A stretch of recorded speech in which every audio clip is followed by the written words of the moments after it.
Sini Pak, siap. Badan. Pak Kapolres mana yang maju? Bapak permisi dari Metro TV. Ya, permisi ya. Dari Berikan dua kamera. Silakan Pak, hasil peninjauan. Baik, rekan-rekan media sekalian, pagi ini atas instruksi dari Bapak Presiden, saya Letnan Jenderal TNI Suharyanto, Badan Nasional Penanggulangan Bencana, sengaja datang ke Minahasa Selatan pasca terjadinya bencana alam, abrasi pantai. Memang saat itu kita hanya lihat di televisi, tetapi ternyata begitu dilihat dampaknya cukup parah. Untung kita segera cepat datang ke sini sebagai wujud daripada kepedulian pemerintah di bawah arahan Bapak Presiden Joko Widodo. Kita melihat langsung untuk memastikan tahap-tahap penanganan bencana ini berjalan sebagaimana mestinya. Yang akan dilaksanakan dalam tahap awal selama 2 minggu adalah tahap tanggap darurat. Di sini pemerintah pusat, pemerintah daerah, TNI, Polri, ada badan BMKG, PUPR, BNPB dan semua kementerian lembaga terkait ini sama memastikan agar keselamatan rakyat ini menjadi prioritas utama. Sehingga segera oleh Pak Bupati Minahasa Selatan dilakukan tahap tanggap darurat. Di sini, di tempat ini ada pengungsi. Sekitar 133 kepala keluarga yang terpaksa mengungsi karena rumahnya itu habis terbawa air. Sampai saat ini terdata ada 41 rumah yang terbawa air dan laporan dari tadi pagi juga masih ada. Kami sudah meninjau langsung ke lapangan dan memang kondisinya masih belum aman. Tetapi atas kesigapan pemerintah daerah, aparat TNI Polri di sana sudah dijaga. Mudah-mudahan dalam tahap tanggap darurat ini bisa teratasi. Setelah itu, dalam waktu yang tidak terlalu lama, tepatnya nanti hari Selasa, ini hari Jumat, Sabtu, Minggu, Senin, Selasa akan berkumpul di Kementerian Menko PMK untuk melakukan langkah-langkah selanjutnya. Setelah tahap tanggap darurat selesai, diperkirakan 2 minggu, sudah tidak ada lagi masyarakat yang harus mengungsi, menambah pengungsian, sudah jelas terdata rumah yang harus direlokasi, rumah yang harus dibangun kembali, rumah masyarakat, maka selesai tahap tanggap darurat, masuk tahap pra-rehabilitasi rekonstruksi. Nah, di situ akan dilaksanakan pendataan sebagai informasi kepada rekan-rekan media bahwa nanti masyarakat yang rumahnya hilang itu akan dipindahkan. Sudah disiapkan beberapa lahan oleh Kementerian APR. Sebagai informasi kepada rekan-rekan media bahwa nanti masyarakat yang rumahnya hilang itu akan dipindahkan.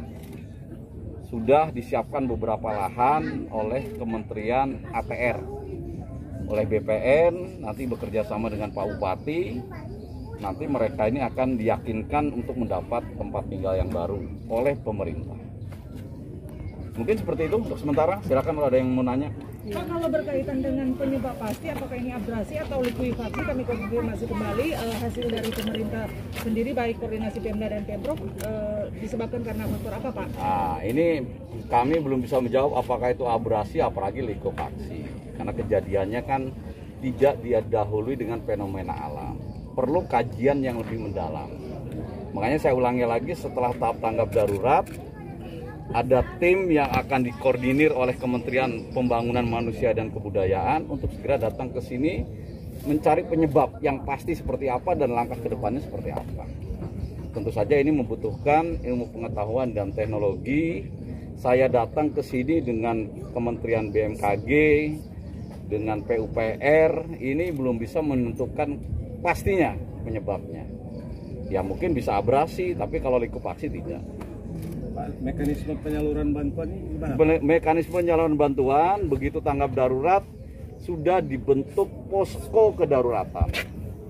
Ada organisasinya, di bawah pimpinan Bapak Bupati dibantu Kapolres dengan Dandim. Di bawah juga kendali dari Bapak Danrem.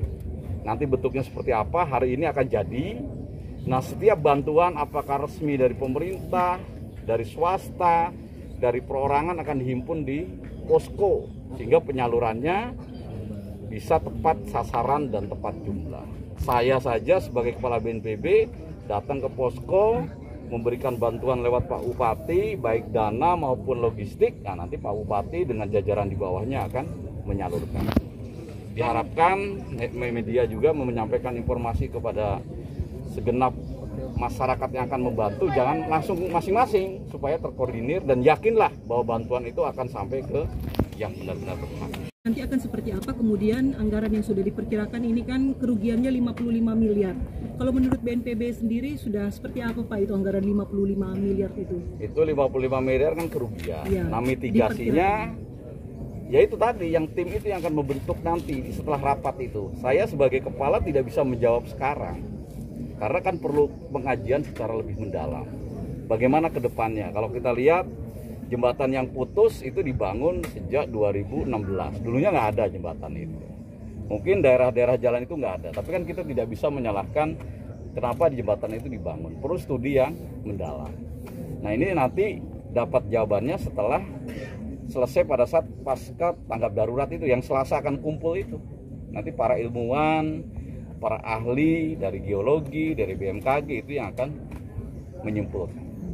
Kalau jumlah besaran anggaran bantuannya nanti sudah bisa? Anggaran bantuan yang sekarang tanggap darurat, kami menyerahkan bantuan dana 500 juta untuk fase ke pengungsi, termasuk logistik, dan nanti akan dikaji terus sesuai kebutuhan. Nah, nanti pada saat tahap rehabilitasi rekonstruksi mungkin lebih besar lagi, karena misalnya rumah dipindahkan. Sekarang ada 101 rumah misalnya. Mereka rata-rata sesuai dengan keputusan pemerintah adalah mendapat tipe 3x6. Kalau pengalaman seperti di Semeru, seperti gempa Palu, ya rata-rata rumah itu nilainya di atas 100 juta lah. Nah, kita perkirakan saja untuk rumah saja udah berapa. Belum nanti jalan, belum ada jembatan. Kajian-kajian mendalam, artinya tidak ada batasan untuk anggaran. Jadi pengalaman penanganan gempa selama ini, pemerintah pusat tidak membatasi anggaran sampai dengan betul-betul masalah itu teratasi. Pak, Bapak, proses recovery lokasi tersebut Pak butuh berapa lama Pak? Harus cepat, makanya Bapak pemerintah daerah, Pak Bupati ini sudah koordinasi terus dengan BPN supaya segera ditentukan lokasi relokasi yang clean and clear. Tidak ada sengketa, tidak ada masalah hukum, dan memang lahan itu lahan negara.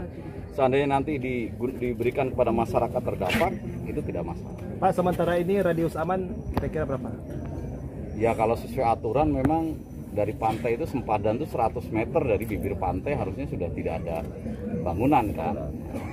Pak, sekaligus Pak, pengawasan penyaluran bantuannya nanti mungkin Bapak bisa memberikan pengawasan statement, penyaluran bantuan ketegasannya terkait dana tanggap darurat, ya jelaskan pada saat memberikan bantuan Pak Bupati, ada Pak Dandim, Pak Kapolres, dan Rem di depan masyarakat, itu salah satu bentuk pengawasan. Oke, cukup ya.